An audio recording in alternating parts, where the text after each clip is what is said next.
Hey everybody, we are live at Commsverse. It is day 2. I've grabbed Luke. How's it going, mate? Very good. Good. Very good. Good to see you, Tom. Yeah. So I feel like I've just about decoded all the announcements from InfoComm from you guys. There's a lot going on. What have the customer conversations been at the show? Really good. Really busy yesterday. Lots of interest in some of the newer devices, some of the AV over IP story that we've brought to bear with things like the Ceiling Mic Pro, and the multi-platform, the interoperability piece, right? That's huge. So, like, what have we got here? We've got the new Desk Pro, right? Yep, so this is the Desk Pro Gen 2. It is our latest and greatest, available now, huddle space, executive desk or home office device.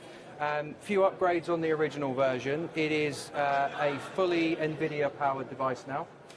It has it's MDEP certified, so nice and easy onboarding within the Microsoft ecosystem. It still runs RoomOS, which gives you some advantages. Allows you to run your Teams Rooms experience or any other experience for that fact. And it's the huddle space that's the interesting thing, is you've got the wider camera on here now. So I think when that was envisioned, it was more of like an exec desk-based device. And it's impossible to get a clear camera angle on this show, it's so busy. That's all right. But people are actually using these for huddle with the wider camera. Yes, so we've now upgraded the camera array on this is actually the same as what we have on the Roombar Pro, which is one of our devices for your medium-sized meeting rooms. It gives you a slightly wider field of view, which means that if you're deploying it into, if you've got 2 or 3 people around a huddle area, you've got a better frame for them. We've also built in a desktop hub. So there's a dock built into this, which gives you can plug your keyboard, your mouse, second monitor, and you can, with one cable, plug in and charge your laptop over USB-C, and effectively you can take over the workspace for the day or for however long you need. Yeah, nice. So a lot of the announcements at InfoComm were around Zoom, and you guys are kind of leading the charge on every combination of options. I'm going to try and decode it now with you. If I'm running in Teams mode, what are your uniques in terms of meeting join? Yeah, so one of the things that we've maintained since the early days, even pre-MTR, pre-Zoom Rooms, pre-Google Meet, right? Yeah. Is these devices have always been and still are SIP capable. So what that means is you don't need a CVI service to do SIP dial-out from your MTR. We recognise that within the Teams container, within the Teams Room software, you would be joining a Zoom meeting on occasion. That would give you a WebRTC-based experience. It gives you limited functionality. And we wanted to improve that. So when you're in your Teams Rooms mode on any of our devices, they are SIP capable, and you will be able to make a SIP call into Zoom. So that's a CRC call in Zoom language, which means you get a more full feature set, you get improved video quality, content sharing is there, you can do dual display. There's a lot more capability by doing a native SIP call. Yep. On top of that, we also have, from RoomOS, the ability to actually add customizations to our MTRs.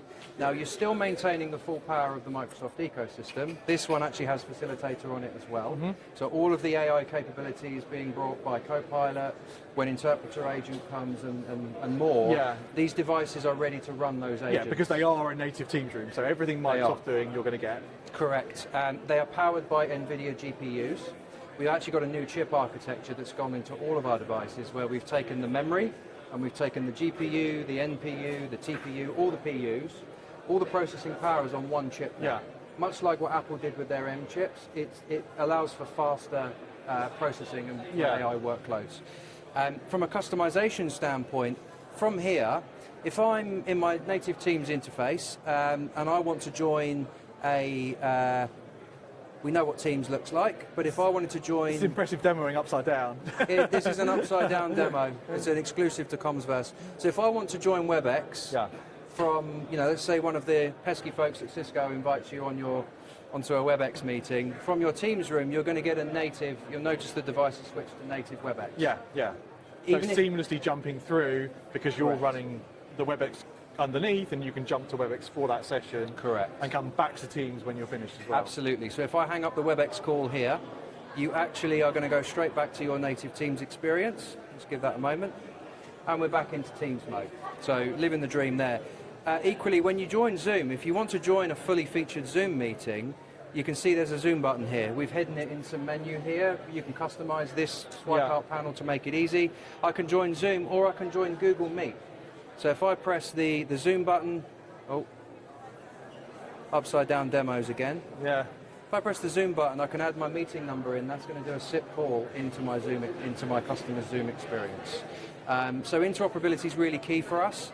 And then equally, we have the Google Meet experience, which is very similar, where you put your Google Meet ID or link, meeting number, and you're going to get native Google. And it will the device will switch, no reboots, no reconfiguration. It does. And that's the difference is, in Teams you would have direct guest join, so any Teams room could do direct guest join, but this is using your system to kind of jump SIP-wise out to those platforms. Absolutely, and you don't need a CVI gateway to do that. I know for some of the Windows MTRs you would need a way to gateway out to do a SIP call.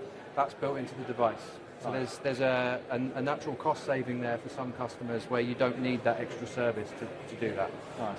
So that's in Teams mode. Like, you also have RoomOS mode, and just announced this native Zoom rooms coming as well. Yes. So we've been on a journey with Zoom for a little while.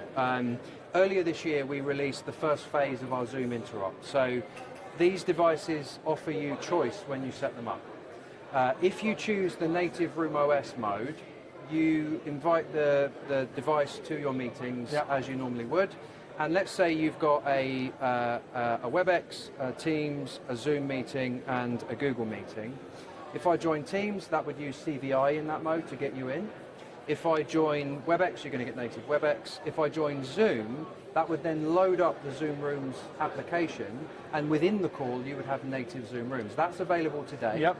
And then Google Meet, same again, it would load up the native Google Meet experience.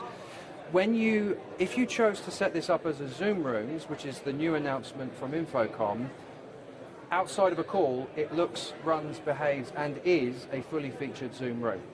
So our commitment is to give customers choice on how they use their rooms, whichever platforms they decide on.